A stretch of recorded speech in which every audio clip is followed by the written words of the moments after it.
Bendito aquel que entre a mi tumba. Sobre él caerá fuego, agua y pestilencia.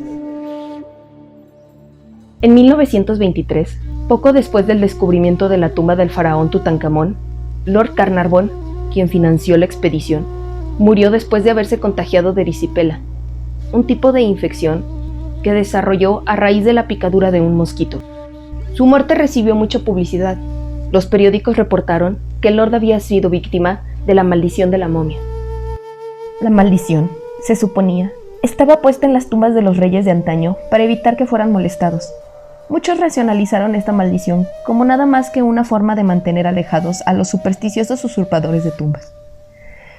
Si bien creas o no en la maldición de la momia, la realidad es que la idea de entrar a la tumba de alguien para tomar sus posesiones materiales y mover su cuerpo suena mal, por lo que es normal que se crearan leyendas alrededor de este acto.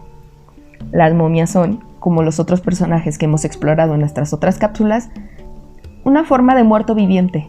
Específicamente, se trataba del cuerpo momificado de algún faraón, sacerdote u otro personaje con gran relevancia en la sociedad de Egipto hace miles de años, que regresa a la vida casi siempre con intenciones homicidas.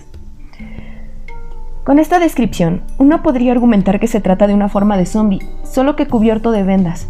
Sin embargo, presentan ciertas particularidades que pensamos las hacen dignas de tener su propia sección aparte. Estas particularidades no se basan tanto en sus características físicas, sino en lo que representan. Como recordarán en nuestra cápsula sobre los zombies, y si no, hay un link en la descripción para que puedan verlo, cada tipo de zombie representa un miedo en específico relacionado con la muerte. Las momias se podría decir que están más relacionadas con la idea de molestar a los muertos, de interrumpir su largo descanso y desatar una maldición, en un contexto muy específico: las momias de personajes importantes en el antiguo Egipto. Estas maldiciones, por lo general, se manifestaban como accidentes, enfermedades y otras muertes inexplicables, idea que se popularizó gracias a los periódicos que gustaban de explotar la fascinación que las personas tenían por las momias en los años 20. Y es que en ese entonces las momias y productos derivados de ellas eran vistos como una novedad, como un souvenir. Partes de momias eran vendidas o regaladas, por ejemplo, la mano de una momia que fue regalada como un pisapapeles. Fiestas en las que se juntaban un montón de gente rica y desenvolvían una momia, o polvo de momia utilizado en productos de belleza. Todo este uso desmedido de las momias ayudó a validar más la idea de las muertes relacionadas con maldiciones, pues hacía sentido que tal falta de respeto a los muertos trajera consigo desdicha, enfermedades y muerte. Las momias, dado su origen rodeado de misticismo, atrapó la imaginación de las personas, por lo que no es de sorprender que pronto las leyendas de maldiciones acabaran siendo representadas en los medios de entretenimiento. De hecho, fue el descubrimiento de la tumba de Tutankamón y la supuesta maldición lo que inspiró la creación de la película de la momia, al estilo de Drácula o Frankenstein. La historia final fue escrita por John L. Balderston, la cual comenzaba con el descubrimiento de una momia que, a diferencia del resto de las momias, aún tenía sus entrañas intactas. La momia era de un hombre llamado Imhotep, quien fue momificado como un castigo por intentar revivir a su amante, y ha vuelto para volverlo a intentar. Es esta primera intrusión en el sepulcro de la momia lo que desata todos los hechos que consiguen en la película. La lección de la historia parece ser simple: no te metas con los muertos, déjalos descansar en paz o pagarás el precio. La película de la momia, como fue llamada, se estrenó en 1932 y recibió críticas positivas con un desempeño modesto en las taquillas. Este leve éxito generó no una secuela, sino otra historia reimaginada sobre la maldición de la momia. La película se llamaba La mano de la momia y nuevamente tocaba el tema de la reencarnación, la violación de las leyes naturales y un castigo un poco extraño. En este caso, la momia se trataba de Caris, quien al igual que Imhotep intenta revivir a su amada y tras ser descubierto, es condenado a ser momificado en vida. Esta película fue seguida por la secuela El fantasma de la momia, en la que Caris regresaba para vengarse. A esta le siguió La maldición de la momia, en la que Caris regresaba para vengarse. Una de las particularidades de la historia de momias es que la mayoría tienen un contexto romántico. En todas ellas, la momia es motivada por la idea de revivir a su amada, por la cual fue momificado para empezar. Las historias también hablan sobre no poder superar la muerte e intentar quebrar las leyes de la naturaleza trayendo a los muertos a la vida. Irónicamente, el castigo es ser enterrado vivo y la maldición los mantiene en ese estado entre vivo y muertos por milenios hasta que son descubiertos.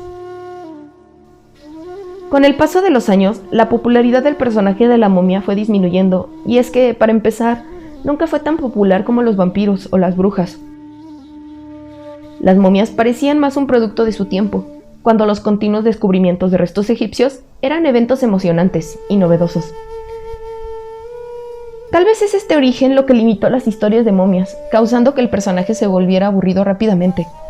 A diferencia de otros tipos de zombies, las momias son muy limitados en cuanto a su origen. Cuando los zombies pueden ser causados por químicos, enfermedades e incluso otras maldiciones, las momias requieren que las personas viviendo en el antiguo Egipto, antes de ser momificadas, fueran castigadas o maldecidas, y tras eso se debía romper el sello de sus tumbas. Poco a poco la momia perdió relevancia en la cultura popular, hasta que en 1999, cuando Universal sacó un remake de la película de 1932, el personaje ganaría popularidad nuevamente. La historia era fiel a la historia original, pero decidió enfocarse más en crear una historia llena de aventura, con escenas de acción y peleas, y nos dio personajes como Rick O'Connell, interpretado por Brendan Fraser.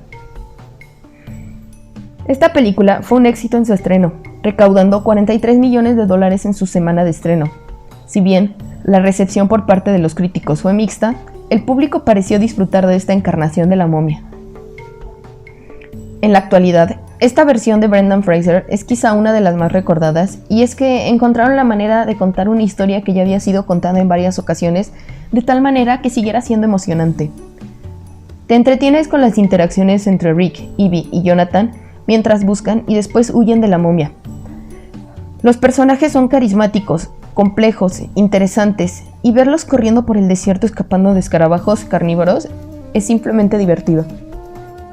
Nuevamente, la película puede que no le agregara nada nuevo a la historia como tal, pero sí mejoró la experiencia de la película agregando ciertos elementos que tuvieron mucho éxito en otras películas del momento. La presencia de la momia, si bien ha permanecido como un personaje clásico de terror, nunca ha sido de los más populares. Su fama parece ir y venir, cada vez que alguien se acuerda de ella y decide hacer una película al respecto, pero no es capaz de generar el mismo culto que otros personajes han logrado. La película se limita a aparecer otra vez en una versión un poco diferente de la misma historia. Por ejemplo, en la película de 2017, también llamada La momia, en la que trataron de darle un giro particular y más moderno a la clásica historia. Ahora, la momia es una mujer y hay un rubí mágico involucrado, y Tom Cruise se muere en un accidente aéreo. Pero esta película olvidó lo que hizo a la película de 1999 tan popular. Lejos de tratarse de efectos especiales o escenas de acción sin sentido, se trataba de los personajes que vivían la aventura, de todos ellos, no solo de la momia ni del protagonista. En cambio, en la película de 2017, parece imitar más a una de superhéroes, con Tom Cruise corriendo en nombre de Dr. Jekyll y su superagencia secreta paranormal. La película decide tratar a la momia como una especie de mutante con poderes, en una esperanza de recrear el éxito que tuvo Marvel con su universo compartido. Es difícil saber si veremos nuevas encarnaciones de la momia y cómo serán. Uno podría pensar que solo hay una cantidad de veces que puedes contar la misma historia antes de quemarla por completo, y hay quienes creen que lo que importa es cómo se cuenta la historia. Un ejemplo de un uso creativo de la momia está en el clásico mexicano de 1970, El Santo versus las momias de Guanajuato. La leyenda de una maldición que trae a las momias a la vida es reimaginado en esta película de culto en la que un luchador llamado Satán jura venganza tras ser vencido, con lo cual trae a la vida a las momias del museo en Guanajuato, México.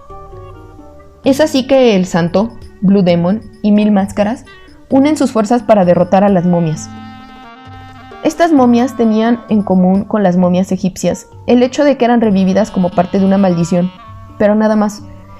Ellas no representaban los mismos miedos, eran más un villano interesante que podían utilizar dado la presencia de momias naturales en Guanajuato. Hoy, la momia es más un personaje clásico que si se ha mantenido presente en nuestra sociedad al día de hoy es dado a ese estatus de personaje clásico que le hemos dado. Sigue apareciendo como un monstruo de terror, pero no es tan popular como a inicios de los 1900, tal vez, en parte, dada la versatilidad que tienen los zombies sobre las momias. Con los zombies, no te debes limitar a una momia egipcia con una maldición milenaria, sino que cualquier cadáver es útil y su origen puede ser más variado. ¿Y tú qué piensas? ¿Las momias son un tipo de zombies? ¿Prefieres a las momias o a los zombies? Si quieres saber más de zombies, te invito a que revises nuestro video sobre zombies. El link estará en la descripción. Si te interesa saber más sobre personajes clásicos de terror, suscríbete a nuestro canal y activa las notificaciones y no te pierdas nuestras próximas cápsulas. Si quieres apoyarnos a seguir creando este contenido, puedes hacerlo desde $1 al mes. Visita nuestro Patreon en Patreon/Infrasonido. También nos puedes apoyar compartiendo nuestro contenido y siguiéndonos en nuestras redes sociales como El Infrasonido. Este video fue posible gracias al apoyo de... Hasta la próxima, cuando exploraremos el personaje del monstruo de Frankenstein.